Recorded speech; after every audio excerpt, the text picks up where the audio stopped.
समन्ता चक्रवालेषु अत्रा गच्छन्तु देवता सद्धम्मं मुनिराजस्य सुनन्तु सग्गमुक्खदं ධම්මස්සවන කාලෝ අයං බදන්තා ධම්මස්සවන කාලෝ අයං බදන්තා ධම්මස්සවන කාලෝ අයං බදන්තා නමෝ තස්සේ භගවතු වරහතෝ සම්මා සම්බුද්දස්ස නමෝ තස්සේ භගවතු වරහතෝ සම්මා සම්බුද්දස්ස නමෝ තස්සේ භගවතු වරහතෝ සම්මා සම්බුද්දස්ස නාහං භික්ඛවේ අඤ්ඤං ඒක ධම්මං සමනුපස්සාමි යේන අනුප්පන්නාවා කුසල ධම්මාං උප්පජ්ජන්ති uppannāvā kusalā dhammāṃ abhivaddanti yathaidaṃ bhikkave yoniso manasikāro yoniso bhikkave manasikaroto anuppannā ceva kusalā dhammāṃ uppajjanti uppannā ca kusalā dhammā abhivaddanti ශ්‍රද්ධාවන්ත පින්නතුනි තුන් ලෝකාග්‍ර වූ භාග්‍යවත් වූ අරිහත් වූ සම්්‍යක් සම්බුද්ධ දසබලධාරී සරුවක්ඥ රාජෝත්තමයන් වහන්සේ විසින් මහත් කරුණාවෙන් දේශනා කොට වදාරන ලද ස්වාසුදාස ධර්මස්කන්ධයට ඇතුළත් අංගුත්තර නිකායේ ඒකක නිපාතයට ඇතුළත් වන සූත්‍ර පාඨයක් ධර්ම දේශනේ සඳහා දේශනා කරන්නට යෙදුනේ. වෙසක් පොහෝ දවසේ සමස්ත බෞද්ධ ලෝකයාගේම සාරාණීය උපෝසත දවස බැවින් ඒ දිනට චිත්ත සමාධිය පිළිබඳව ධර්මෝපදේශයක් ඉදිරිපත් කිරීම කාලෝචිත බැවින් සමාධියගත කුසලසිතක් ඇති කිරීමට උපකාර වන ධර්ම කවරේද යන මාතෘකාවෙන් මේ ධර්ම දේශනය අපි පටන් ගන්නවා. මාතෘකා කළ සූත්‍ර ධර්මයේ තේරුම මෙහිමයි. යේන අනුප්පන්නාවා කුසල ධම්මා uppajjanti යම් ධර්මයක් හේතු කොටගෙන නූපන්නා වූ ලෞකික ලෝකෝත්තර කුසල ධර්ම උපදිද්ද uppannāvā කුසල ධම්මා අභිවර්ධන්ති උපන්නා වූ ලෞකික ලෝකෝත්තර කුසල ධර්ම වැඩෙද්ද යතේදම් භික්ඛවේ යෝනිසෝ මනසිකාරෝ යම්මේ යෝනිසෝ මනසිකාරයක් වේද ඒහා සමාන අන්‍ය ධර්මයක් නාහං භික්ඛවේ අඤ්ඤං ඒක ධම්මංපි සමුනුපස්සාමි ඒ යෝනිසෝ මනසිකාරේ හා සමාන අන් එකදු ධර්මයක් මගේ සරුවක්ඥතා ඥාණයෙන් නොදකින්නෙමි. යෝනිසෝ භික්ඛවේ මනසිකාරෝතෝ මානෙනි යෝනිසෝ මනසිකාරයෙන් මනසිකාර කරන්නාට අනුප්පන්නා චේව කුසල ධම්මා uppajjanti නූපන්නා ඌද ලෞකික ලෝකෝත්තර කුසල ධර්ම උපදිති uppannā චේව කුසල ධම්මා අභිවර්ධන්ති උපන්නා ඌද ලෞකික ලෝකෝත්තර කුසල ධර්ම ධ්‍යාන මාර්ගඵල අධිගමනයේ දක්වා වැඩෙති. මේ සූත්‍ර ධර්මයේ කෙටි තේරුමයි. යම් ධර්මයක් නිසා නූපන් කුසල් උපදිනවා නම් උපන් කුසල වැඩෙනවා නම් යෝනිසෝ මනසිකාරේ තරම් නූපන් කුසල් උපදවන්නට උපන්න කුසල් වැඩෙන්නට හේතු වන අන් එකදු ධර්මයක් නොමැත. යෝනිසෝ මනසිකාරය තැනැත්තාට නූපන්නා වූ කුසල ධර්ම උපදිනවා උපන්නා වූ කුසල ධර්ම අභිවර්ධනය වෙනවා වැඩෙනවා කියන එකයි සූත්‍ර පාඨයේ කෙටි තේරුම. දැන් අපි සලකා බලමු කුසල ධර්ම කියන්නේ මොනවද? යෝනිසෝ මනසිකාරය කියන්නේ කුමක්ද කියන වග. කුසල ධර්ම කියන්නේ අකුසල් නැසන චිත්තචෛතසික ධර්මයන්ට නමක්. කුස සංඛාතේ පාපකේ අකුසලේ ධම්මේ චලයන්ති කම්පෙන්ති විද්දන්තෙන්ති කුසලා. කුස සංඛාත වූ පාප ධර්මයන් චලනය කරන කම්පණය කරන විහෙත විද්වාංශනය කරන චිත්තචෛතසික ධර්ම සම්භාරයට කියනවා කුසල ධම්ම කියලා. කුස කියන්නේ අකුසල ධර්මයන්ට නමක්. කුස කියලා තනකොළ වර්ගයක් තියෙනවා. ඒ තනකොළ වර්ගයේ තනකොළයක් කොළේ අගසිත මුලට අත ඇද්දොත් එහෙම අත කැපෙනවා. කුසෝ යතා දුග්ගහිතෝ හත්තමේ වානු කන්තති. නොමනා කොට ගන්නාලද කුසතන කොළය අත කපනවා. ඒ වාගේ නොමනා කොට ගන්නාලද චිතේ අකුසල් සිත මෙලවත් පරලවත් විනාශ කරන බැවින් ඒකට කුස කියලා කියනවා. ඒ කුස සංඛ්‍යාත අකුසල ධර්ම පාප ධර්ම චලනේ කම්පනේ විහිත විද්වාංශනේ කරන්නේ කුසල. ඒවා තේනවා චිත්තෝත්පාද වශයෙන් 21ක්. කාමාවචර කුසල ධර්ම 8ක්. රූපාවචර කුසල ධර්ම 5ක්. අරූපාවචර කුසල ධර්ම 4ක්.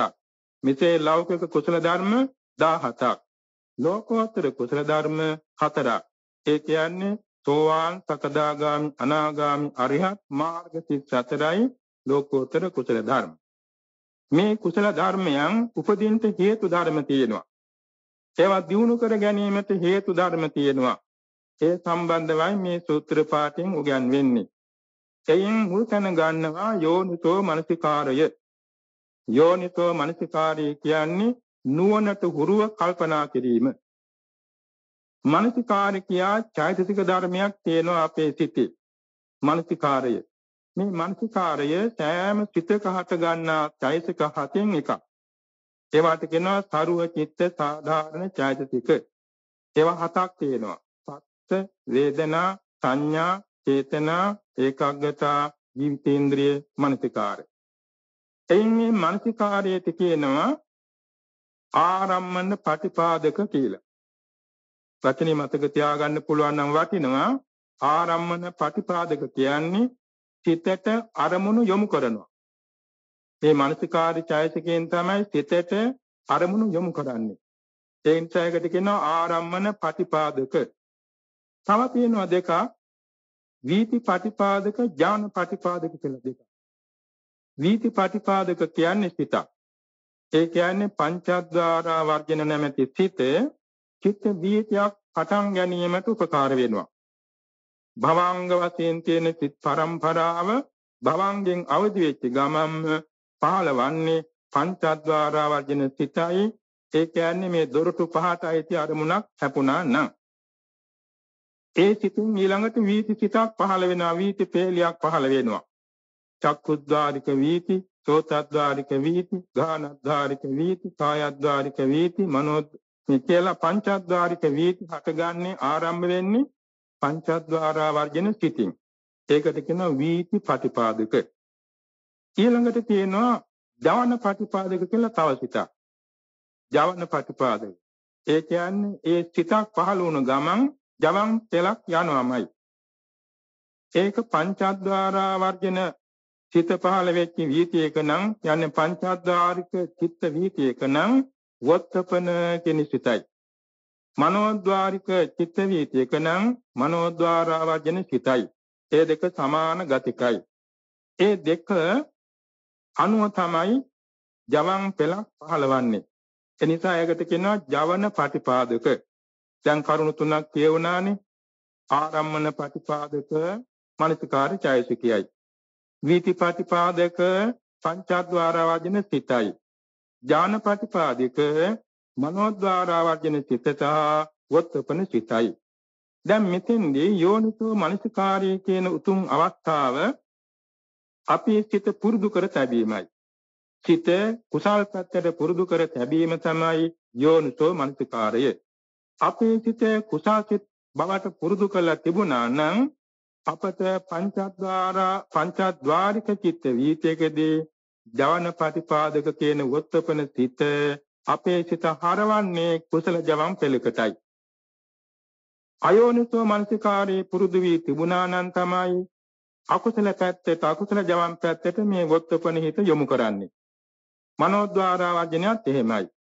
අපේ සිත නිතර නිතර නුවණට හුරුව පුරුදු කරලා තිබුණා නම් එයින් මනෝද්වාර වර්ජන සිත පහළ වුණාම මනෝද්වාරික ජවන් වීති පහළවන්නේ කුසල ජවන් වශයෙන්ුයි. මනෝද්වාරික ජවන් වීති කුසල ජවන් වශයෙන් හසුරවන්නේ යොමු කරන්නේ මනෝද්වාර වර්ජන සිත. එතකොට මෙන්න මේ දොරටු දෙකක් වාගේ කුසල පැත්තට හරවනවා අකුසල පැත්තට හරවනවා. වොත්තපන සිත සහ මනෝද්වාර වර්ජන සිත.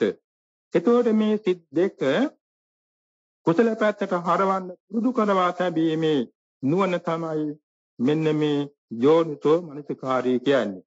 යෝනිසෝ කියන්නේ නුවණට හුරුව. මනසිකාරෝ කියන්නේ කල්පනා කිරීම, මෙනෙහි කිරීම. දැන් අපි සලකා බලමු අපේ ඇසට, කනට, නැහැට, දිවට, කයට, හිතට ලැබෙන අරමුණු. ඉෂ්ඨ අරමුණු වෙන්න පුළුවන්, අනිෂ්ඨ අරමුණු වෙන්න පුළුවන්. ඉෂ්ඨ කියන්නේ තමන් ප්‍රියමනාප වන. අනිෂ්ඨ කියන්නේ අප්‍රියමනාප වන දේවල්. එතකොට ප්‍රියමනාප අරමුණේදී බොහෝ සෙයින් ඇලීම හටගන්නේ. අප්‍රියමනාප අරමුණේදී ගැටීම හටගන්නවා. ඇලීම ගැටීම. ඇලීම කියන්නේ ලෝභය, ගැටීම කියන්නේ දෝෂය. මේ දෙකෙන් තමන්ගේ හිත වෙන් කර ගැනීමට, එයින් ඉවත් කර ගැනීමට යෝනිසෝ මනසිකාර්ය අත්‍යවශ්‍යයි. බෝධිසත්ව චරිතයක් මම කෙටියෙන් කියනවා. මහා බෝසතාණන් වහන්සේ ඒක රාජ නමින් බොහෝම දසරා ධර්මයෙන් රාජ්‍ය කළ රජ කෙනෙක් හිටියා. ප්‍රදේශ රාජ්‍යයක්. ඒ රටේ රජුරුවන්ගේ හිටිය අමාත්‍යෝ 1000.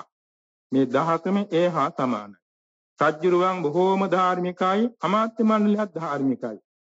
එනිසාම ප්‍රදේශ භාර නිලධාරීන් ධාර්මිකයි. එනිසා රටවැසියෝ අතිශයින් ධාර්මිකයි.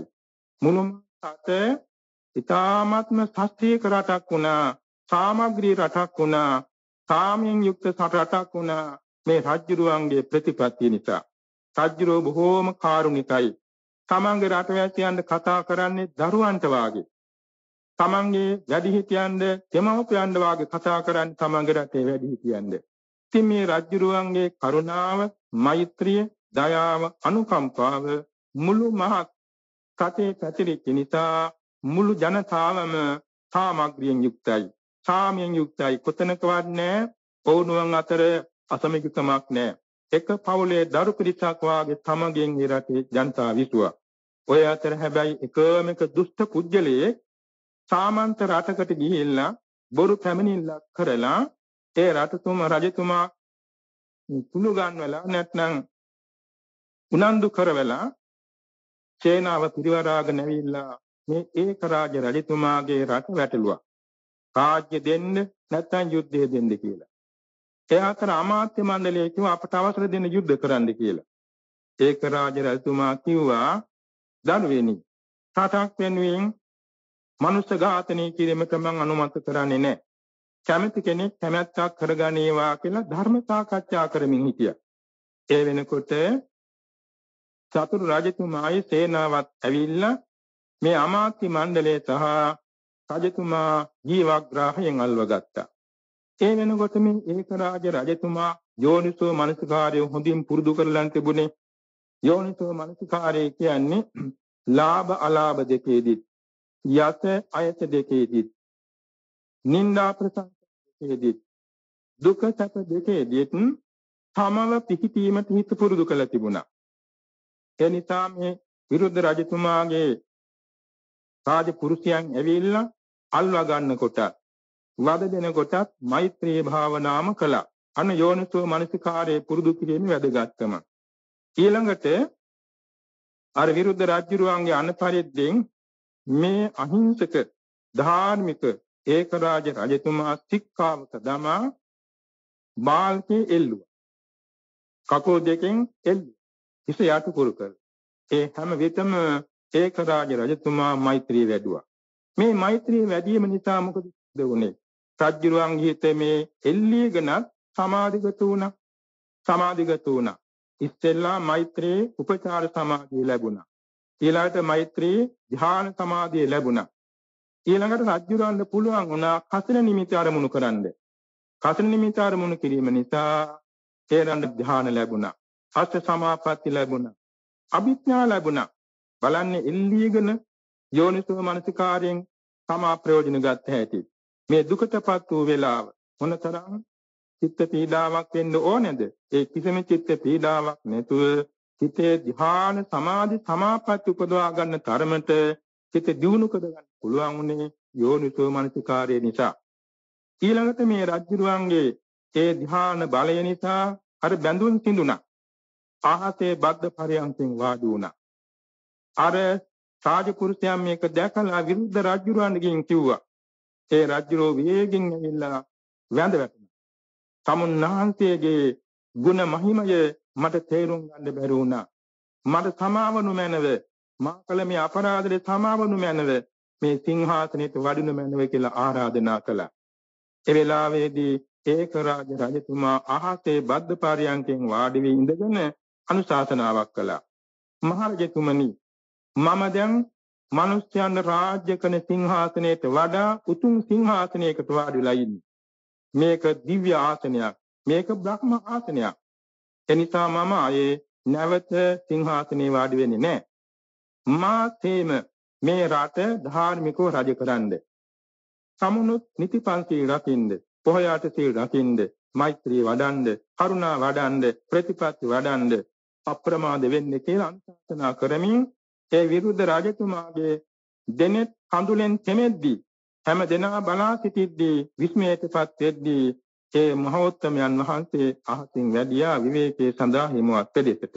මේ බලන්න අලාභයක්, අයසක්, නිന്ദාවක්, දුකක්, පීඩාවක් ඇති වෙච්ච තැනදී පවා යෝනිසෝ මනසිකාරයෙන් චිත්ත සමාධි උපදවාගත හැකිනේ. මොනතරම් පුදුමද මේවා. ලොවට දේශනා කළේ වෙන ශ්‍රමණ බ්‍රාහ්මණ කෙනෙක් නෙමෙයි, ලෝතර සම්මා සම්බුදුරජාණන් වහන්සේ. දැන් අපි සලකා බලමු මේ යෝනිසෝ මනසිකාරයේ නිසා මොනතරම් දුරට චිත්ත සමාධියක් උපදවා ගන්න පුළුවන්ද? සමාධිය කියන මේ වචනය හැදලා තියෙන්නේ මෙහෙමයි. සං උපසර්ග පූර්ව, ආ උපසර්ග පූර්ව, ධාරණී කියන මේ ධාතුවෙන් තමයි සමාධි කියන වචනේ හැදලා තියෙන්නේ. ඒක නියම තේරුම උතුම් ලෙස පිහිටුවාගත් චිත්ත ඒකාග්‍රතාවයි. සමාධිය කියන එකෙන් උතුම් ලෙස පිහිටුවාගත් චිත්ත ඒකාග්‍රතාවට කියනවා සමාධි. තවත් ඒක සම්මා සමාධි කියලාත් විශේෂණ කරනවා මාර්ගාංග වලදී. මේ සමාධිය තියෙනවා පරිකර්ම සමාධි, උපචාර සමාධි, අර්පණ සමාධි කියලා අවස්ථා තුනක්. පරිකර්ම සමාධිය, උපචාර සමාධිය දෙක කාමාවචර සිතේ ඇති වෙන සමාධියක්.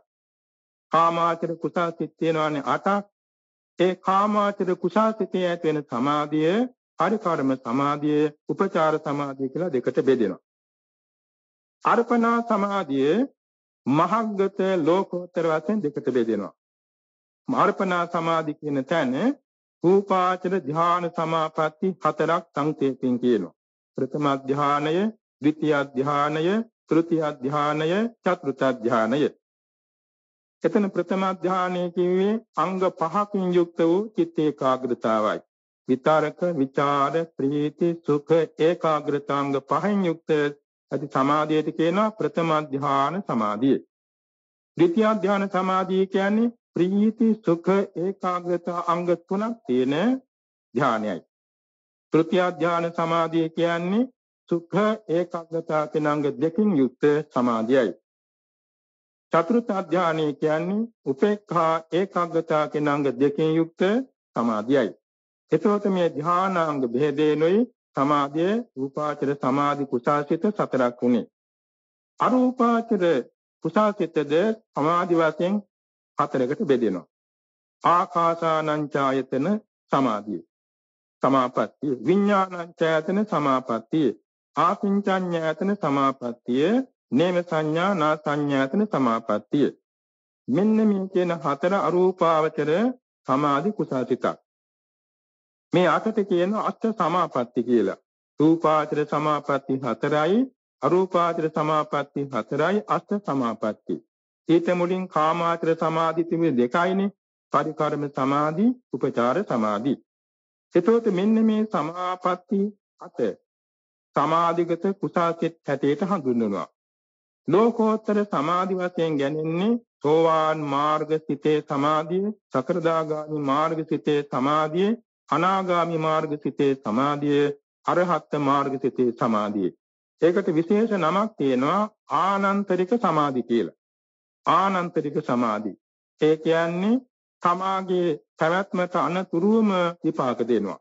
සෝවාන් මාර්ග සිතක් යම් චිත්තක්ෂණයකදී පහළ වුණේ එහි තියෙන සමාධිය ඊළඟ සිත සෝවාන් ඵල සිතක් බවට පමුණුවනවා.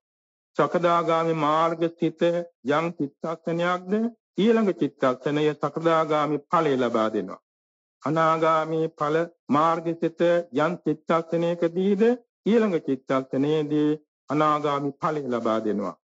අරහත් මාර්ග සිත යම් චිත්තක්ෂණයකදීද ඊළඟටම අරිහත් ඵලය ගෙන දෙනවා. චිත්තක්ෂණයකින්වත් අතරක් නැහැ.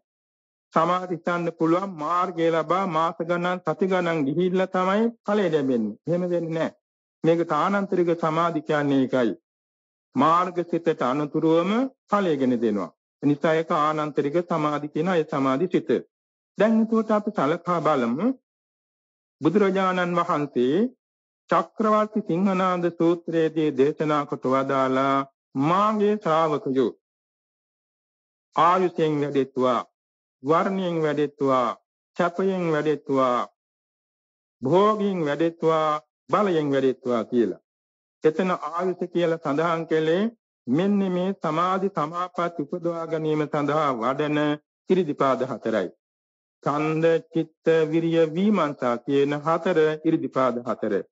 මේ හතර යම් සිතක දියුණු කරගත්තා නම් ඔහුට පුළුවන්කම තියෙනවා දීර්ඝාස විඳින්න.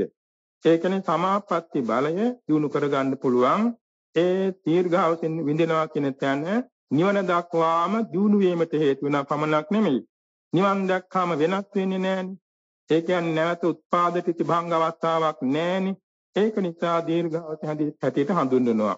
ඒ නිසා මෙලව දීර්ඝාස විඳින්නත්, පරලොව සුගතිවල දීර්ඝාස විඳින්නත්, සදාකාලික දීර්ඝාස වෙන අමා මහ නිවන ලබන්නත් ඉරිදිපාද හතර වඩත්වා කියලා අනුශාසනා කළා. මාගේ ශ්‍රාවකෝ වර්ණයෙන් වැඩෙත්වා කියන තැන වර්ණයේ හැටියට උගන්වලා වදාළේ සීල සම්පදායයි. සීල සම්පත්තිය ඇති සීලවන්තයා ශරීර වර්ණයෙන්ුත් වර්ණවන්ත වෙනවා. ගුණ වර්ණයෙන්ුත් වර්ණවන්ත වෙනවා. මෙලවත් රූප සම්පන්න වෙනවා, පරලොව රූප සම්පන්න වෙනවා. ඒ වගේම නිවන් දැකීමෙන් තම අතිශයින්ම ගුණ වර්ණාවට ලක් වෙනවා. මාගේ ශ්‍රාවකව සැපයෙන් වැඩෙත්වා කියලා දේශනා කළේ මේ ඉඳුරම් පිනවන සැපයක් ගැන නෙමෙයි. ධ්‍යාන සැපය. මේ මුලින් සඳහන් කරන අෂ්ඨ සමාපatti නමින් ගැනෙන ධ්‍යාන සැපය. මේ සැපය ලැබීම නිරාමිතයි. ඒ නිරාමිත සැපය මගේ ශ්‍රාවකෝ ලබත්වා කියන එකයි සැපයෙන් වැඩෙත්වා. භෝගයෙන් වැඩෙත්වා කියලා සඳහන් කළේ මේ ධන දාන්නේ ගැන නෙමෙයි. උපනෝපන්තන අවශ්‍ය සම්පත් ලැබෙන්න හේතු වෙනවා ධර්මතා හතරක්. මෙත්තා, කරුණා, මුදිතා, උපේක්ඛා. මේ හතර යම් තාක් අපේ සිතේ වැඩුණා නම් උපනෝපන්තන ප්‍රියමනාප දෙමෝපියෝ, ප්‍රේමනාප සහෝදර සහෝදරියෝ, ප්‍රේමනාප නෑදෑයෝ, ප්‍රේමනාප දූ දරුවෝ, ප්‍රේමනාප සේවක සේවිකාවෝ අවශ්‍ය සම්පත් ඒ තැනට පිරී ඉතිරි ලැබෙනවා. ඒ මොකද මේ සතර බඹ විවරණ වැඩිමෙන් ලෝවැස් ජනතාවට තමන් ප්‍රියමනාප වෙන නිසායි. එනිසා භෝග සම්පත්තිය නමින් සතර බඹ විහරණ දේශනා කළා. ඊළඟට බලය නමින් දේශනා කළේ ප්‍රඥාව. ලෝව අභිභවනය කරන්න බැරි මහත් බලේ මාර බලේ. ක්ලේශ මාර බලේ. ඒ ක්ලේශ මාර බලේ පවා විදමනය කරන්න නසන්න පුළුවන් එකම බලය ප්‍රඥා බලය.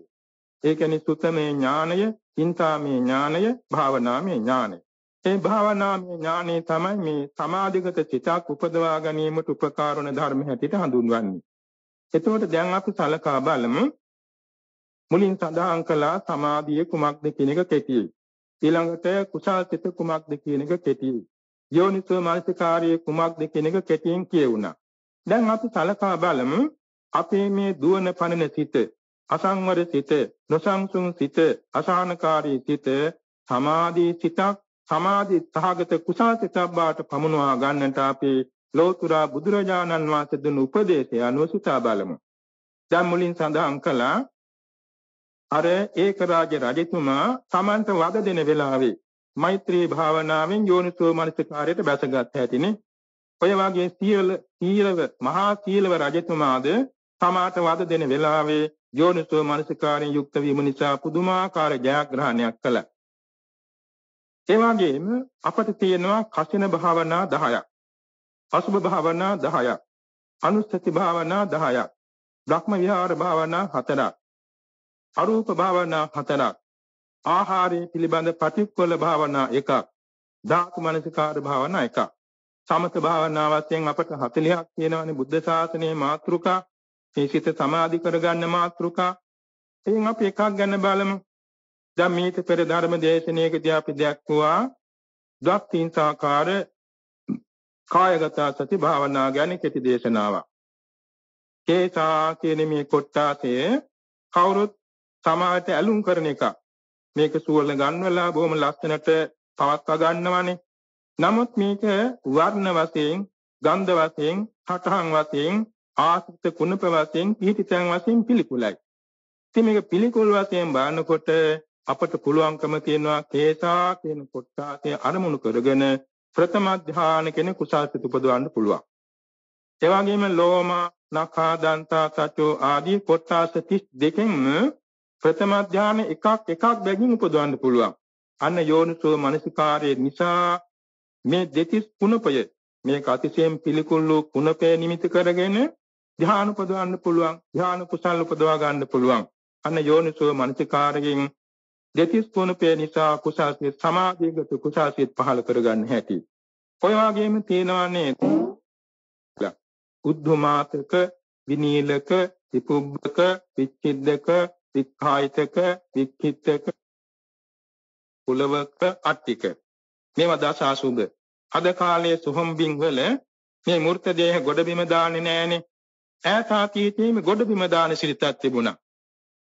එහෙම අවස්ථාවල මේ 10ම දකින්න පුළුවන්. නමුත් අපට පුළුවන්කම තියෙනවා සිතින් අරමුණු කරගන්න. දැන් අපි දැකලා තියෙනවානේ මූර්ත දේහ, මරණයටපත් වූ අයගේ දේහ දැකලා තියෙනවානේ ශරීර. ඒවා අපට හිතින් අරමුණු කරන්න පුළුවන් ඉදිමී තියෙන හැටි, නිල් වී තියෙන හැටි. ඒ වගේම ඕජා ගලන හැටි. ඒ වගේම බලු කපුටන් ආදී සතුන් කාදමන හැටි. කෑලි කැඩි කැඩි යන හැටි. පෙති ගහලා තියෙන හැටි. අණුවන් වැగిරෙන හැටි. ලේ ගලන හැටි. ඇට සැකිලි බාටපත් වී තියෙන හැටි මේවා අපට හිතින් අරමුණු කරන්න පුළුවන්. එතකොට ඉදිමියගේ මූර්ත ශරීරයක් හිතින් අරමුණු කරගෙන ඉදිමියගේ මූර්ත ශරීරයේ යෝනිසෝ මනසිකාරයට ගැනීමෙන් ප්‍රථම ධ්‍යානයේ කියන සමාධිගත කුසල උපදවන්න පුළුවන්. ඔයග නිල් වියගේ මූර්ත ශරීරයක් අරමුණු කරගෙන ප්‍රථම ධ්‍යානමය කුසල සමාධිගත කුසල ස්ථිත පහළ කරගන්න පුළුවන්. මේම දස අසුභයෙන් එකක් පාසා ප්‍රථම ධ්‍යාන කියන කුසල්සිත උපදවා ගන්න අපට පුළුවන්කම තියෙනවා. ඒකට හේතුුනේ යෝනිසෝ මනසිකාරය. ඊළඟට අපි සලකා බලමු අපට සම්මුඛ වෙන අප ආශ්‍රය කරන මේ පුජ්‍යලයන්. දැන් අප ආශ්‍රය කරනවා ජීවත් වෙන්නකොට අපේ දෙමව්පියන් දෙන්න. අපේ ගුරු උතුමන්, කල්යාණ මිත්‍රයන්, සිල්වත් ගුණවත් බුද්ධ පුත්‍රයන් වහන්සේලා අපි ආශ්‍රය කරනවා. එතකොට මේ ආශ්‍රය කරන පුජ්‍යලයන් නිසා අපට පුළුවන් සමාධිගත කුසල් සිතක් උපදවා ගන්න. අපි සලකා බලමු තමන්ගේ මව්තුමිය ජීවත් වෙනවා. තමන්ගේ පියතුමා ජීවත් වෙනවා නම් තමන් ඉස්සෙල්ලා යෝනිසෝ මනසිකාරින් මෙත් කරනවා. මම වෛර නොවෙමි. මම තරහ නොවෙමි. මම නිදුක් නිරෝගී වෙමි. මම සුවපත් වෙමි. එක වචනයක් අරගෙන බොහෝ වාරයක් ආවර්ජනා කරලා ඊට පස්සේ තමන්ගේ පියතුමා ඉස්සරහා බොහෝම සතුටු මොහොනින් ඉන්න හැටි හිතාගෙන මගේ පියාණන් වහන්සේ වෛර නොවේවා, තරහ නොවේවා, නිදුක් නිරෝගී වේවා, සුවපත් වේවා එක වචනයක් අරගෙන 100,000 වර ගණන් වාරයක ආවර්ජනා කරනවා. එතකොට මේ පියතුමාගේ රූපකය අපේ හිතට අරමුණු වෙනවා. ඒ අරමුණු වෙනවත් එක්කම අපේ සිත සමාධිගත වෙනවා. ඉස්සෙල්ල උපචාර සමාධිය එනවා. ඊට පස්සේ ප්‍රථම ධ්‍යාන සමාධි කුසාසිත පහළ වෙනවා. ඒක පංචවේද වසීතාවෙන් ආවර්ජන, සමාපජ්ජන, අදිඨාන, උත්ථාන, පච්චවේක්කන කියන වසීතා පහෙන් වශී කරගත්තන් පස්සේ දෙවෙනි ධ්‍යානෙටත් යන්න පුළුවන්. ඒක වශී කරගෙන තුන්වෙනි ධ්‍යානටත් යන්න පුළුවන්. මේම තමන්ගේ පියතුමා අරමුණු කරගෙන මෛත්‍රී සහගත යෝනිසෝ මනසිකාරය නිසා ධ්‍යාන සමාධිගත කුසාසිත තුනක් උපදවන්න පුළුවන්. ඔයාගේ ජීවත් වෙන මෑණියන්ට, ජීවත් වෙන ගුරු උතුමන්ට, තමන් උපකාර කළ කල්යාණ මිත්‍රයන්ට අරමුණු කරමින් අර වගේම මෛත්‍රී සහගත සමාධිගත කුසල් උපදවන්න පුළුවන්. ඔය වගේම කරුණාව. දැන් බොහෝ සෙයින් අපට දකින්න ලැබෙන බොහෝම දුප්පත් අසරණ දිලින්දන්නේ සිඟා කනවා, සමාට තුවාල හැදිලා යන් දෙන්න බැරුව අත්පා නැතුව බොහොම දුකසේ වැතිරගෙන ඉන්නවා. බොහෝ දෙනා අයෝනිසෝ මානසිකාර නිසා පිළිකුල් කරනවානේ. නෑ. ලෝතුරා බුදුරජාන් වහන්සේ උපදෙස් දුන්නේ එහෙම නෙමෙයි. ඒ දුකටපත් වූ පුජ්‍යලයා තුලින් අපේ සිත සමාධිගත කරගන්නට ඕනේ. එකක් තමයි මේ දුක මමත් අතීතයේ වින්දා. මම නිවන් නොදැක්කොත් අනාගතයේත් මට මේ දුකටපත් වෙන්න සිදු වෙනවා. මේක කාටත් සාධාරණ සත්‍යයක්. නමුත් මේ පුජ්‍යලයා මේ දුකින් අත මිදේවා කියලා තමන්ගේ හද සංතානෙම ඔහුට කරුණාව ඇති කරනවා. යෝනිසෝ මනසිකාරයෙන් මේ තනත්තා දුකින් මිදේවා, දුකින් මිදේවා, දුකින් මිදේවා සිය දහස් වර සිතින් සිතනවා. අවංකවම සිතනවා. පිළිකුල් නොකොට සිතනවා. ඒ සිතන වෙලාවේ තමාගේ සිතේ ඉස්සෙල්ලා උපචාර සමාධිය ලැබෙනවා. ඊළඟට ප්‍රථම ධානය අර වගේම ලැබෙනවනේ මේ දුක්ඛිත පුද්ගලයා අරමුණු කරගෙන. ඒ වගේම ඒක වාසිය කරන ဒုတိ ය ධානය, තෘතිය ධානය දක්වා සමාධිගත කුසාසිත පහළ කර ගන්නවා. මේ විදිහට කරුණාවට යොමු වෙච්ච දුක්ඛිත සත්‍යයන් අරමුණු කරගෙන තමන්ගේ සිත සමාධිගත කුසාසිතක් බාට පමුණවා ගන්න පුළුවන්. ඒකට හේතුවනේ යෝනිසෝ මනසිකාරය. ඕ දැකලා ශෝකෝනා නම් වැරදි. ඕ දැකලා පිළිකුල් කරා නම් වැරදි. එවාගෙම ඕ දැකලා නිස්සද්ද හිතන ඒත් වැරදි. එනිසා ඒ අවස්ථාවේදී යෝනිසෝ මනසිකාරය පහළ කරගෙන එයින් චිත්ත සමාධියක් උපදවා ගන්න පුළුවන්. දැන් අපි පාරේ යනකොට, තනක ඇවිදිනකොට සමාත බල්ලෙක් මැරිලා ඉන්නවා. සමාත සතෙක් මැරිලා ඉන්නවා. සමහරු නාහෙ වහගෙන අයින් වෙනකනේ කරන්නේ නැහැ. එතෙන්දී තමයි යෝනිසෝ මනසිකාරය ගන්නට ඕනේ. එතෙන්දී ආර මුලින් සඳහන් කළා වගේ අසුභ සංඥාව ගන්නට පුළුවන්. එහෙම නැත්නම් මරණ සතිය ගන්නට පුළුවන්. කෙනෙක් මැරී ඉන්නවා දැකලා සතෙක් හරි මිනිසෙක් හරි මරණ සංඥාව ගන්නවා. මරණානුස්සතිය ගන්නකොට එයින් සිතේ සමාධිය ඇති කරගන්න පුළුවන්. එතෙන්දී ලැබෙන්නේ උපචාර සමාධිය. ඒ වගේම අපට චෛත්‍ය රාජන් වහන්සේ නමක්, බෝධින් වහන්සේ නමක්, ප්‍රතිමා වහන්සේ නමක්, සර්වඥ ධාතුන් වහන්සේ නමක්, පූජනීය ස්ථානයක තෙලදෙන කොඩියක් මේවා දකින්න ලැබෙනවා. ඉතින් දකින්න ලැබෙනකොට අහක බලා ගැනීම නෙමෙයි. දොහොත් නගා වැඳීම් පමණකිනුත් නෙමෙයි. යෝනිසෝ මනසිකාරයේ පහළ කරගන්නට ඕනේ. චෛත්‍ය රාජන් වහන්සේ වැනි පූජනීය වස්තුවක් දුටු කෙනෙහි ඉබේම හිත පහදිනවා බෞද්ධයාගේ. එතකොට එතෙන්දී අපි යෝනිසෝ මනසිකාරය ඇති කරගන්නට ඕනේ බුද්ධ ගුණ අරමුණු කිරීමෙන්. මේ චෛත්‍ය රාජන් වහන්සේ තුල සරුවක්ඥ ධාතුන් වහන්සේ වැඩ ඉන්නවා ඇති. ඒ සරුවක්ඥ ධාතුන් වහන්සේලා හිමි තථාගතයන් වහන්සේ අරහං සම්මා සම්බුද්ධ ආදී මේ ගුණයන්ගෙන් සමන්වාගතයි කියලා එක එක ගුණයක් අරමුණු කරන චිත්ත ධාන බවට සමාධි බවට පමුණවා ගන්නවා. ඒ එක එක බුදු ගුණයක් අරමුණු කර ගන්නකොට ලැබෙන්නේ උපචාර සමාධියයි. බුදු ගුණ පරමාර්ථ ධර්මනේ, සම්මුති නෙමෙයි. ඒක නිසා එතෙන්දී ප්‍රථම ධාන ආදී ලැබෙන්නේ නැහැ. එතෙන්දී ලැබෙන්නේ උපචාර සමාධියයි. මේ විදිහට බුද්ධ ගුණ අරමුණු කරගන්න පුළුවන් චෛත්‍යය, බෝධිය, ප්‍රතිමා වහන්සේ ආදී පූජනීය වස්තුවක් දැකීමෙන්. ඔය වගේම අපට නිතර ලක් වෙනවා භික්ෂුන් වහන්සේ නමක්. ඒ භික්ෂුන් වහන්සේ දකිනකොට සමහරු කලකිරෙනවා. සමහරු දොහොත් නගා වඳිනවා. ඒ හැම වෙලාවකම යෝනිසෝ මනසිකාරයෙන් ඉන්නවා නම් තමාගේ හිත සමාධිමත් කරගන්න පුළුවන් උපචාර සමාධිය. ඒ කියන්නේ ඒ ස්වාමින් වහන්සේ දුටු පමණින් සංඝ ගුණ ආවර්ජනා කරනවා. මේ කතාවත් ඇඳ පෙරවාගෙන ඉන්න භික්ෂූන් වහන්සේ වගේ තමයි නික්ලේශී මහරහතන් වහන්සේ වැඩ සිටියේ. ඒ සෝවාන් සකදාගාමි අනාගාමි අරිහත් මාර්ගඵලාභී උතුමන්ගේ පෙළටයි මේ ස්වාමින් වහන්සේ මේ එකතු වෙලා ඉන්නේ. ඒ ආර්ය මාර්ගඵලාභී උත්තමයන් වහන්සේලා සුපටිපන්න ගුණ සමන්වාගතයි, උජුපටිපන්න ගුණ සමන්වාගතයි ආදී වශයෙන් යෝනිසෝ මනසිකාරයෙන් ගැනීමේදී සංඝ ගුණ එකක් එකක් අරමුණු කරගෙන උපචාර සමාධි කුසල්සිත පහළ වෙනවා. මෙන්න යෝනිසෝ මනසිකාර නිසා එක භික්ෂූන් වහන්සේ නම දැකීමෙන් පවා කුසල් සිත් සමාධිගත බවට පමුණවා ගන්න හැටි. සමහර විට ඒ ස්වාමින් වහන්සේ දුටු පමණින් තමාගේ සිතේ මෛත්‍රී ධ්‍යාන උපදවන්න පුළුවන්. ඒ කියන්නේ මේ ස්වාමින් වහන්සේ නිදුක් වේවා, නිරෝගී වේවා, සුවපත් වේවා, වෛර නොවේවා, තරහ නොවේවා ආදී එක එක වචනයක් අරගෙන සිය දහස් ගණන් හිතේ වාර පුරුදු කරනවා. පුරුදු කරනට උන්වහන්සේ කෙරෙහි මෛත්‍රී සාගත චිත්ත සමාධි උපදවනවා. එතකොට මෛත්‍රී චිත්ත සමාධි උපදවන්න පුළුවන්, කරුණා චිත්ත සමාධි උපදවන්න පුළුවන්, මුදිතා චිත්ත සමාධි උපදවන්න පුළුවන්, උපේක්ඛා සාගත චිත්ත සමාධි උපදවන්නත් පුළුවන්. දැන් සමහර විට බොහෝම ධනවත්, බොහෝම රූමත්, බොහෝම සැපවත් කෙනෙක් දකිනවා. දකිනකොට බොහෝ දෙනා කරන ඊර්ෂ්‍යාවනේ. ඒක වැරදි. ඒක අයෝනිසෝ මනසිකාරය. එතෙන්දී තමා යෝනිසෝ මනසිකාර උපදවා ගන්නට ඕනේ. සාදු සාදු සසර කළ පින් ඇති නිසා මේ සැප ලැබිලා තියෙනවා. මේ ලද සම්පතෙන් මෙතුමා නොපිරිහෙවා කියලා ඔහුගේ ලද සම්පත් නොපිරිහෙන්නට තමා හද තුලින්ම ආශිර්වාද පෙරට කොට මුදිතා පුරුදු කරනවා. එතකොට සිදු වෙන්නේ තමාගේ සිතේ ඒ පුජ්‍යලයා අරමුණු කරගෙන ප්‍රථම ධානයත්, ද්විතිය ධානයත්, තෘතිය ධානයත් උපදවන්න පුළුවන්.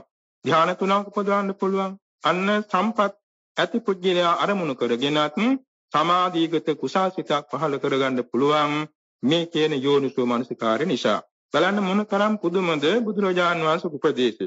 දුකටපත් වූවන් දැකලා සිත සමාධි කරගන්නවා, සැපටපත් වූවන් දැකලා සිත සමාධි කරගන්නවා.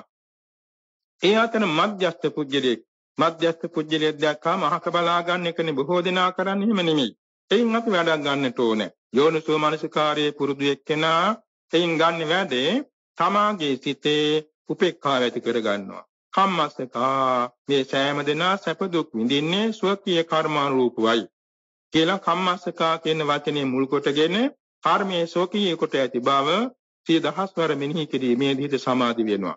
හැබැයි එතෙන්ද සමාධි වෙන්නේ පළවෙනි දෙවෙනි තුන්වෙනි සමාධියම නෙමෙයි.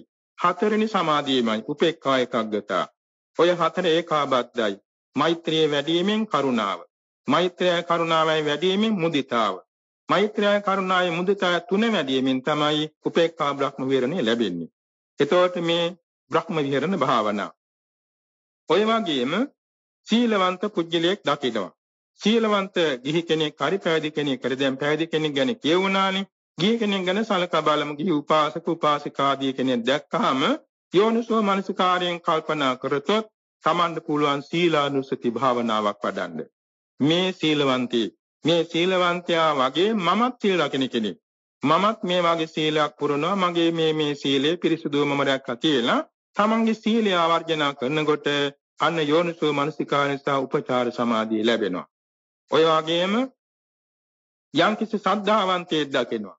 ඒ වගේම සද්ධා මේ විරිය සති සමාධි ප්‍රඥා කියන ඉන්ද්‍රිය භාවනා වඩලා දෙව්ලොවට ගියපු ආර්ය දෙවි දේවතාවෝ ඉන්නවා. ඒ කෙනෙක් අරමුණු කරන හිතා මගේ සිතෙත් මේ වගේ සද්ධා ඉන්ද්‍රිය තියෙනවා.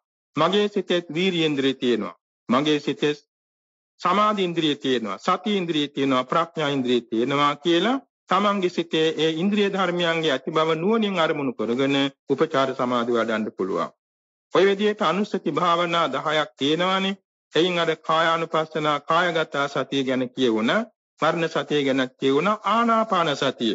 දැන් අපි හුස්ම ගන්නවා හෙලනවා. උපන්දා පටන්ම නොනවත්වාම මේ ක්‍රියාකාරීත්වය සිද්ධ වෙනවා.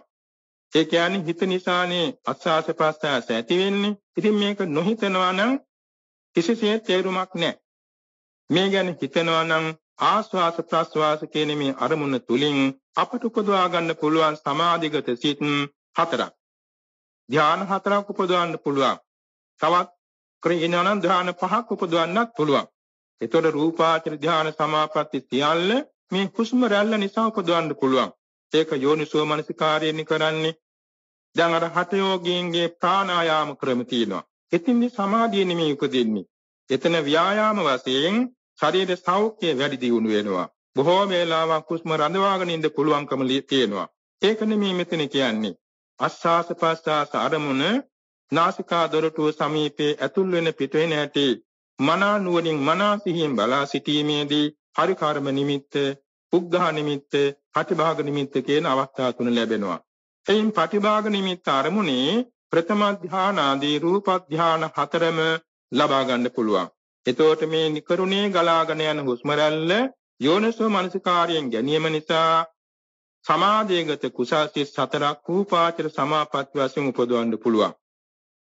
ඔය වගේම පඨවි, ආපෝ, තේජෝ, වායෝ, එවැගේම නීල, පීත, ලෝහිත, ඕදාත, ආලෝක, ආකාශ කියන කසින භාවනා 10ක් තියෙනවා. මේ කසින භාවනා 10 අපේ ඇහත් ලක් වෙන දේවල්. අපට පොළොව පේනවා, ජලය පේනවා, ගින්දර පේනවා, උලඟත් අපට අරමුණු වෙනවා, නිල් පාට පේනවා, එවාගෙම කහ පාට, සුදු පාට, රතු පාට අපට අරමුණු වෙනවා, ආලෝකයේ පේනවා, අහස පේනවා. මේ නිතර පේන දේවල් ඒවා අමුත්‍යයෙන් මවා ගන්න දේවල් නෙමෙයි. මේවා නිසා තමාට පුළුවන්කම තියෙනවා යෝනිසෝ මනසිකාරයේ වැඩිමින් රූපාවචර ධ්‍යාන 4ක් අරූපාවචර ධ්‍යාන 4ක් වෙන සමාධිගත කුසාසිත පහළ කරගන්න පුළුවන්. සැබවින්ම මේ කියන සමාධිගත කුසාසිත පහළ කර ගැනීමට මේ තරම් පිළිවෙත් මාර්ගයක් බුද්ධ ශාසනයේ තියෙනවා. ඉතින් දැන් බලන්න පඨවි කියන එක. දැන් තනකොළ නැති බිමක් අපි දකිනවා කියලා හිතමු. කමතක් වාගේ තැනක්, ලියද්දක් වාගේ තැනක්, කිස් පිට්ටන් මේ තනකොළ නැති පිට්ටනිය දකිනකොට අපට පුළුවන්කම තියෙනවා පඨවි සංඥාව උපදවන්න. පඨවි කියන සංඥාවෙන් හරි. නැත්නම් එක් වියත් 4 අඟුලක් විස්කම්භය ඇති, වට ප්‍රමාණය ඇති කසින මණ්ඩලයක් හදාගෙන පඨවි කියන මේ මානසිකාරයෙන් යෝනිසෝ මානසිකාරයේ කිරීමෙන් අපට පුළුවන්කම තියෙනවා පඨවි කසින ධ්‍යාන 4ක් උපදවන්න. ඔය වගේම ජලයේ බේසෙමකට අරගෙන ඒ ආපෝ කියන වචනේ සිහිපත් කරමින් භාවනා වඩා ආපෝ ධ්‍යාන 4 උපදවන්න පුළුවන්. ගිනිමැලයක් දැකලා තේජෝ ධ්‍යාන උපදවන්න පුළුවන්. එහෙම නැත්නම් සූර්ය මණ්ඩලය බහගෙන යන වෙලාවේ සූර්ය මණ්ඩලයේ තේජස ආරමුණු කරන ධ්‍යාන උපදවන්න පුළුවන් තේජෝ ධ්‍යාන. අහස පේනවා දැකලා ජනේල් සිදුරකින් අහස පේනවා දැකලා ආකාශ කසින වඩන්න පුළුවන්. මේ අපතේ යන නැත්නම් නිතර පවතින මේ ආරමුණු වලදී තමාට පුළුවන්කම තියෙනවා යෝනිසකාරයේ වැඩිමින් අර රූප ධ්‍යාන 4 උපදවන්න. රූප ධ්‍යාන 4 උපදවාගෙන ඒ නොනවති ඒ කසින සමාපත්තියට අයිති කසින නිමිත්ත කසින ප්‍රතිභාග නිමිත්ත උගුලවා අරූප සමාපatti උපදවන්න පුළුවන්. ඒ නිසා දැන් අපි සලකා බලමු යෝනිසෝ මනසිකාරයේ තරම් තමාගේ සිත සමාධියගත කුසල්සිතක් බවට පමුණවා ගන්න වෙනත් එකක් නැහැ කියන එක හොඳින් පැහැදිලි වෙනවා. යෝනිසෝ මනසිකාරයේ කිව්වේ නුවණට හුරුව කල්පනා කිරීම. හැම දෙයක්ම නුවණට හුරුව කල්පනා කළොත් එයින් ලොකු වැඩක් ගන්නට පුළුවන්. දක්ෂ ලී වඩුවා තමාට ලැබෙන හැම ලී කැබැල්ලකින්ම හොඳ යම් යහපත් දෙයක් නිර්මාණය කරනවා. ඒ වගේම දක්ෂ බෙලෙක් වඩුවා තමාට ලැබෙන හැම බෙලෙක් කෑල්ලකින්ම වටිනා දෙයක් නිෂ්පාදනය කරන්න පුළුවන්කම තියෙනවා. මේ වාගේ දක්ෂ ලේඛකයා තමාට ලැබෙන හැම අරමුණකින්ම ලස්සන ලේඛමේ රචනාවක් ලේඛනගත කරන්න පුළුවන්. ඒ වගේම දක්ෂ චිත්‍ර ශිල්පියා තමාට ලැබෙන හැම කර්දාසි කෑල්ලකින් එහෙම නැත්නම් දෙයකින් ලස්සන නිර්මාණයන් චිත්‍ර කර්ම වශයෙන් නිමවන්නට පුළුවන්. මේ වාගේ යෝනිසෝ මනසිකාරයේ පුරුදු කරගත් ඥානවන්තයන්ට ලැබෙන සෑම අරමුණකදීම චිත්ත සමාධි උපදවා ගන්න පුළුවන්. ඉතින් මේවා අද කාලේ කරන්න බෑ කියලා කවදාකවත් හිතන්න වටින්නේ නැහැ. අද කාලෙත් පුළුවනි හැම කාලෙත් පුළුවනි මෙතෙන් අවශ්‍ය වන්නේ නුවණට හුරුව කල්පනා කිරීමේ යෝනිසෝ මනසිකාරයයි. මෙන්න මේක නිසා අපි ලෝතුරා බුදුරජාණන් වහන්සේ අති දීර්ඝ කාලයක් මේ යෝනිසෝ මනසිකාරයේ පුරුදු කළා.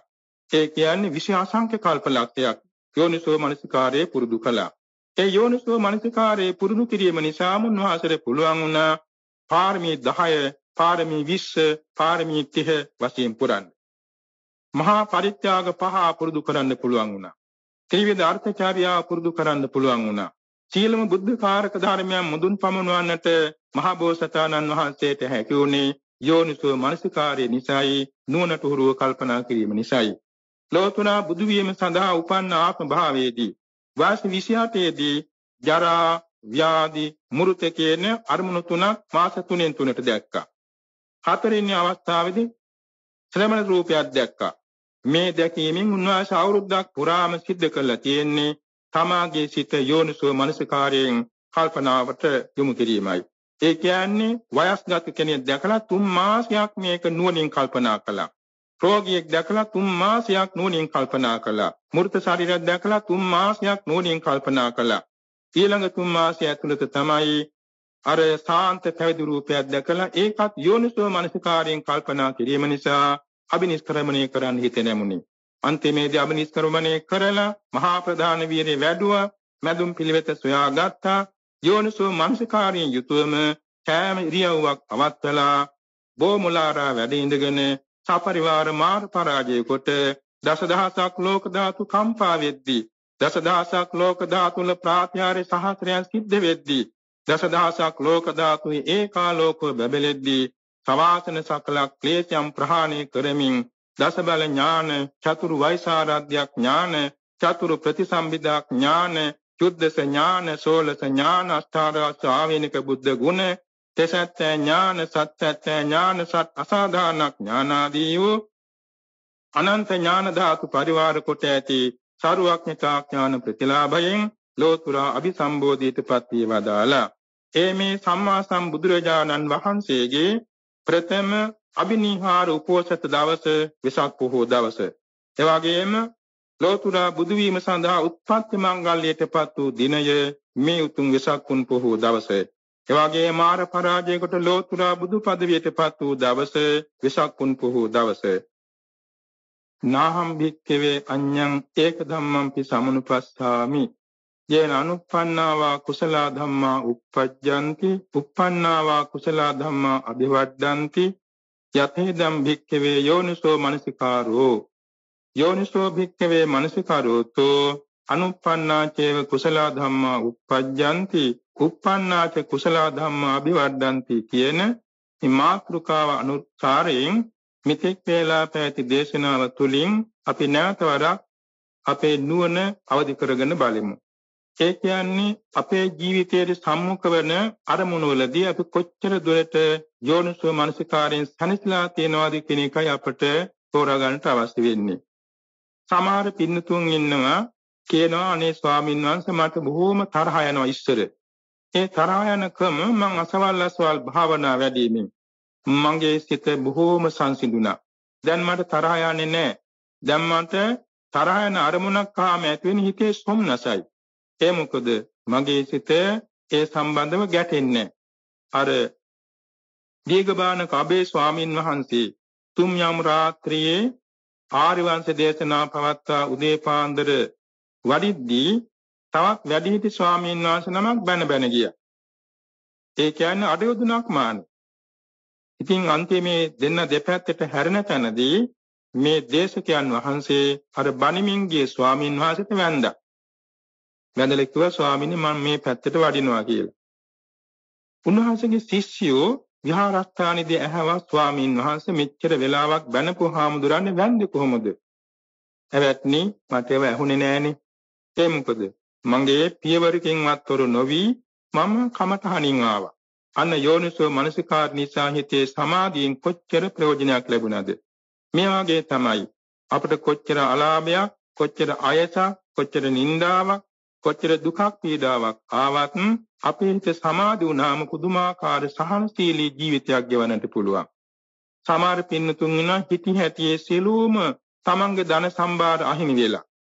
හැබැයි භාවනා කරපු නිසා හිතේ යෝනිසෝ මනසිකාරය පුරුදු කරපු නිසා ඒ පින්වතාට තමන්ගේ ජීවිතය ගැන අර සිදුවෙච්ච විපත්ති එක සම්පත්තියක් හැටියට හිතන්නේ.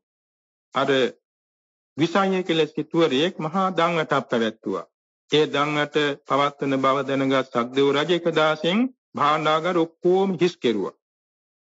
භාණ්ඩාගාරිකය ඇවිල්ලා සිටුවරයාට කිව්වා ස්වාමීනි අද දෙන්න කිසිවක් නැහැනේ. ඔක්කොම භාණ්ඩාගාරي හිස් වෙලානේ. මෙතම මිඳුලට බහැලා මොකද කෙලි? 3 වාරයක් සාදුකාර දුන්නා. අන්න යෝනිසෝ මනසිකාරය නිසා තමාගේ සිත අලාභයේදී කම්පා නොවි සපවසිතක් බවට පත් වුණා. මේ වාගේ සුමංගල සිටුවරයා කාශ්‍යප බුදුරජාණන් වහන්සේට ගන්ධ කොටයක් හදලා පූජා කරානේ. ඕකට විරුද්ධකාරයෙක් ගිනි තිව්වා. බුදුරජාණන් වහන්සේ පින්ඩපාත වැඩි අතර ගිනි තිව්වා. සියලුම බින්දන දේවල් බින්දලා දාලා ගිනි තිව්වා. මේ කාරණ්‍තුනා සිටුවරයාට. සිටුවරයා දුහොත් නගාගෙන සාදුකාර දුන්නා. සමහරව මොකද මේ සිටුවරයාගේ මනස විකෘති වුණා. නෑ එහෙම එකක් නෙමෙයි. මම පළමුවෙන් ගන්ධ කුටියක් කරවා පූජා කළ පිනෙන් සම්පූර්ණ වුණා. මට තාසරයක් ගන්ධ කුටියක් කරන්න අවස්ථාව ලැබුණා. මේ ගිනි කිව තැනැත්තාට සැප වේවා කියලා හිත සමාධිමත් කරගත්තා. මෙන්න මේ වගේ තමයි. නවක් ගිනන වෙලාවේ 700ක් සෙනඟ නොයෙක් දෙවියන්ට යාඥා කර කෑමොර ගැහැවා. එකම එක බෞද්ධයෙක් තමා සමාදන් වූ පංචශීලයේ සිහි කරමින් සමාධිගත වුණා. අනිත් අය කිව්වා, "අයි මිනිස්සු මේ නව ගිලෙනවා. මොකද මේ වාඩි වෙලා කරන්නේ?" "ඔව්, නව ගිලින එක හරි. නව ගිලීම වළක්වන්න කාටවත් බෑ.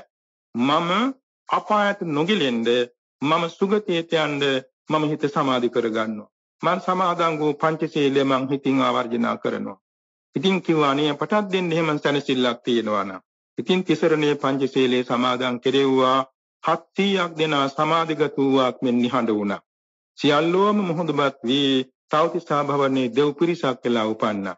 මේ වාගේ බියකරු අවස්ථාවලදී, බිහිසුණු අවස්ථාවලදී පවා යෝනිසෝ මනසිකාරයේ නිසා තමාගේ සිතට සැනසෙල්ලක් උදාපත් කරගන්න මේ යෝනිසෝ මනසිකාරයේ තුලින් පුළුවනි. මේ වගේම භයානක සතුන් මුණ ගැහිච්ච වෙලාවේ, නපුරු අමනුෂ්‍යයන් මුණ ගැහිච්ච වෙලාවේ කිසියම් බියක් ඇති ගැනීමක් නැතුව සමාධියගත සිතින් එහි අවස්ථාවේ නොසැලී ඉන්න පුළුවන්කම තියෙන්නේ යෝනිසෝ මනසිකාරයේ පුරුදු කර ගැනීම නිසායි. නිසා මේ යෝනිසෝ මනසිකාරයේ තියෙනවා නම් බනිනවට බනින්නේ, ගහනවට ගහන්නේ, පලිගන්න තැනැත්තාගෙන් පලිගන්නේ නැහැ. ඒ වගේම අලාභයක් වුණ තැන කම්පා වෙන්නේ නැහැ. ලාභයක් වුණ තැන උදම් වන්නේත් නැහැ. යසසක් ඇති වෙච්ච තැන උදම් වෙන්නේත් නැහැ. නින්දාවක් ඇති වෙච්ච තැන කනගාටු වෙන්නේත් නැහැ. ඒ වගේම ප්‍රශංසාවක් ලැබිච්ච තැනදී උදම් වෙන්නේත් නැහැ. සැපයක් ලැබුණ කියලා උදම් වෙන්නේත් නැහැ. හැම තැනකදීම සංසුන් සිතක්, ඒ වගේම නොසැලෙන සිතක්, සමාධි සිතක්, දියුණු සිතක් හැටියට පවත්වා ගන්න පුළුවන් වෙන්නේ මේ කියන යෝනිසෝ මනසිකාරයේ පුරුදු කර ගැනීමෙන්. ඒ නිසා බෞද්ධයන් වශයෙන්, බෞද්ධ පමණක් නේ අබෞද්ධයන් වුණත් සෑම දෙනා විසින්ම නුවණට හුරුව කල්පනා කර ගැනීමෙන් තමාගේ එදිනෙදා ජීවිතය නොගැටෙන සුළු, එවැගේම නොතැලෙන සුළු, එවැගේම විපත්තියට භාජන නොවන සුළු, ඉක්මන්කාර නොවන සුළු බොහොම සැනසීමත් ජීවිතයක් ගත කර ගැනීමට යෝනිසෝ මනසිකාරයේ මහෝපකාරී වෙන බව සලකා සමාධිගත සිතක් උපදවා ගැනීමට මහෝපකාරී වෙන යෝනිසෝ මනසිකාරයේ දිනු කෙරෙත්වා අපි මෛත්‍රියෙන් ආශිර්වාද පූර්වාංගම අනුශාසනා කරනවා. සැබවින්ම සයිද් භික්ෂූන් වහන්සේ ඒ අතරින් මුල් තැන ගන්නවා. උන්වහන්සේ මුළු ජීවිතේම කැප කළා තියෙන යෝනිසෝ මනසිකාරයෙන් යුතුව ගත කරන්නටයි. තබන පියවර, බලන බැල්ම, කල් තියෙන වචනය, හැරෙන හැරීම, තබන පියවරක් පාසා භික්ෂූන් වහන්සේගේ පැවැත්ම යෝනිසෝ මනසිකාරයෙන් යුක්ත වන්නට ඕනේ. එසේ වේනම් උන්වහන්සේම ලෝකයේතම සම්භාවනීය ආදර්ශමත් කල්යාණ මිත්‍රයෙක් වෙනවා පමණක් නෙමෙයි, තමන් නිවි ලොව සනසන උත්තමයන් වහන්සේ නමක් බවට පත් වෙනවා. නිග්‍රෝධ සාමණේරයන් වහන්සේ වාගේ. මේක නිසා අපට ලැබී ඇති මේ බුද්ධෝත්පාද කාලයේදී අපට ලැබී ඇති උතුම් සද්ධර්ම ආවාද තුලින් නියමාර්ථයක් ලා ගැනීම සඳහා මේ තරම් සෙන සම්පත්තියක් ලබාගත් උතුම් ජීවිතය තුලදී අපි යෝනිසෝ මනසිකාරයේ පුරුදු කරගෙන මෙලව ජයගෙන, පරලොව ජයගෙන, සසර ජයගෙන, කෙලෙසුන් ජයගෙන, ආත්මය ජයගෙන අපරාජිතව බුදුපසේ බුදු මහරහතන් වහන්සේ සදාකාලිකව නිවිසනසේ පැමිණවදාළ අජරාමර සාන්ත ප්‍රණීත ලෝකෝත්තර අමා මහ නිවන දක්වාම දියුණුවෙන් දියුණුවට යාමට අදිෂ්ඨාන තබා ගනිමු. දැන් මෙතෙක් වේලා ධර්ම ශ්‍රවණී කිරීමෙන් අත්පත් කරගත් කුසල සම්භාරය අප සෑම දිනාට දෙලොව ජයගෙන පැතු බෝධියෙන් නිවන් සුව ලබන්නට හේතු වාසනා වේවා. ආකාශට්ඨා ච බුම්මට්ඨා දේවා නාග මහිද්దికා පුඤ්ඤන්තං අනුමෝදිත්වා චිරං රක්ඛන්තු සම්බුද්ධ ශාසනං. ආකාශට්ඨා ච බුම්මට්ඨා දේවා නාග මහිද්దికා පුඤ්ඤන්තං අනුමෝදිත්වා චිරං රක්ඛන්තු සම්බුද්ධ දේශනං. ආකාශට්ඨා ච බුම්මට්ඨා දේවා නාග මහිද්దికා පුඤ්ඤන්තං අනුමෝදිත්වා චිරං රක්ඛන්තු ත්වං සදාති. සීලේක පීඨා ධර්ම ශ්‍රවණී කිරීමෙන් සුදු කරගත් කුසල් දෙලෙන් සෑම දිනාට අමා මහ නිවන් සුවත් වේවා.